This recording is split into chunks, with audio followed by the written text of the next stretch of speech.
Assalamualaikum warahmatullahi wabarakatuh. Untuk pertemuan kelima, we will learn about how to use the word effectively in English.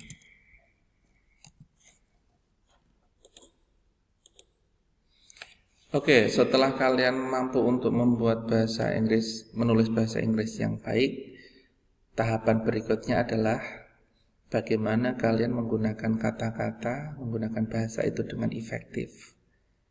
Karena kadang-kadang ketika menulis kita tidak hanya perlu untuk membuat bahasa yang benar, tetapi juga efektif. Efektif itu maksudnya sangat tepat. Apa yang menyebabkan kadang-kadang kita menulis bahasa itu tidak tepat? Yang pertama adalah karena ada synonyms, ada padanan kata. Dari sekian kata yang memiliki makna yang sama atau hampir sama, kadang-kadang satu kata lebih tepat digunakan daripada kata yang lain. Berikutnya karena similar forms, karena bentuk yang mirip. Kadang-kadang kita tidak notice bahwa dua kata yang kelihatannya sama itu ternyata beda. Contohnya misalnya karena satu atau beberapa huruf yang berbeda atau susunan hurufnya beda, itu juga berbeda artinya. Atau karena grammatical matters, karena urusan grammar. Ada beberapa susunan grammar yang ternyata dianggap tidak efektif karena dalam bahasa Inggris punya susunan grammar yang lebih efektif. Oke, kita mulai langsung dengan contoh yang pertama. Penyebab dari kenapa kita tidak menggunakan bahasa Inggris dengan efektif itu adalah karena synonyms. The synonym is a word or expression that has the same or nearly the same meaning as another in same language.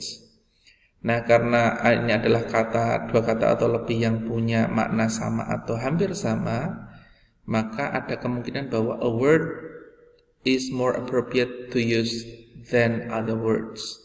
Satu kata itu dianggap lebih appropriate digunakan daripada kata yang lain. Sebagai contoh misalnya, mungkin kita akan setuju bahwa food dengan meals itu sama saja, bahwa itu adalah sesuatu yang dimakan. But when it comes to a sentence saying that I eat food 3 times a day, saya makan makanan 3 kali dalam satu hari, maka Anda harus mulai menyadari bahwa food is not suitable, bahwa food itu harus diganti dengan kata yang lebih sesuai. Apa kalau kira-kira makanan apa yang Anda makan 3 kali sehari? Itu adalah makanan utama Anda. You have the food for for breakfast, for lunch, and dinner. Dan kata yang tepat adalah meals. So it should be I eat meals 3 times a day. Harusnya ada times-nya. Jadi food and meal itu dianggap lebih efektif Anda memakai meals karena itu adalah exactly the appropriate meaning. Contohnya lagi, examples: kills, murder, assassinate. 3 kata ini juga synonymous, maknanya hampir sama. But when it comes to identifying the every meaning that the word has, maka kill, murder, assassinate itu berbeda. Kill digunakan untuk menyatakan membunuh untuk sesuatu yang bernyawa. You can kill animals, you can kill people, boleh kedua-duanya. Dan pelakunya namanya killer. Murder is used untuk menyatakan bahwa Anda membunuh tetapi hanya manusia saja, hanya orang saja. Animal, you are not murder. Kalau animal tidak memakai murder, jadi murder khusus untuk orang. Pelakunya namanya murder. Assassinate juga diartikan membunuh, tetapi assassinate harus dilakukan kepada orang yang secara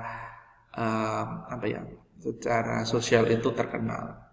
Jadi you are a murderer, tapi kadang-kadang kalau orang yang dibunuh itu bukan orang terkenal, you do not assassinate. Jadi misalnya pembunuh Mahatma Gandhi, pembunuh JFK, itu mereka melakukan assassination. Kata kerjanya assassinate, pelakunya namanya assassin. Nah, dari contoh 3 ini, ketika kalian bisa menempatkan kata mana yang cocok untuk sentence tertentu, it is meant by effective. Itu yang dimaksudkan efektif. Jadi kalian sudah bisa untuk menentukan kata yang paling tepat untuk expression atau idea atau meaning tertentu. Kemudian other examples, ashamed, embarrassed, shy, semua artinya malu.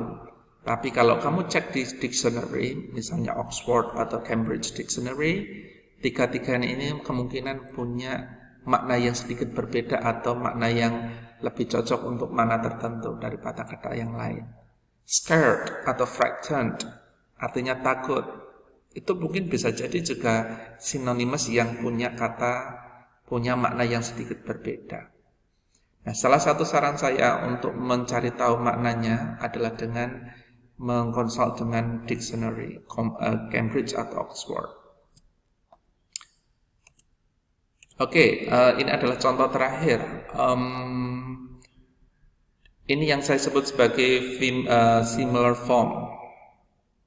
Yang pertama adalah at the end, in the end.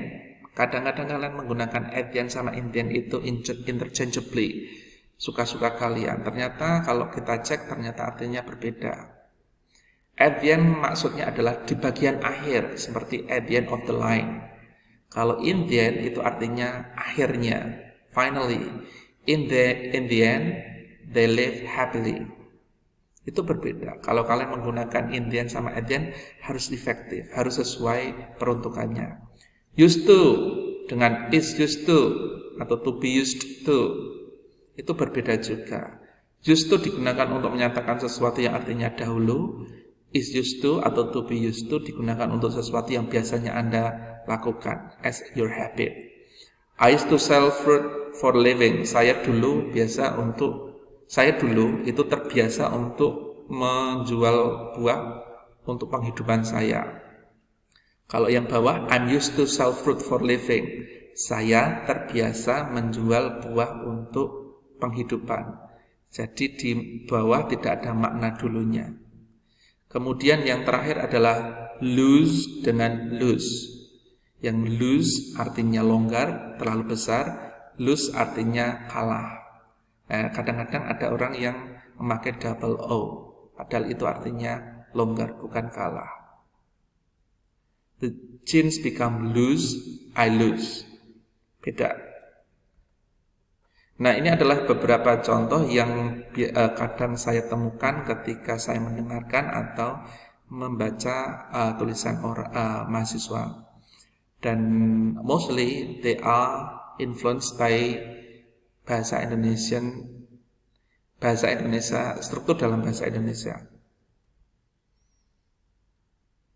Oke, thank you. Assalamualaikum warahmatullahi wabarakatuh.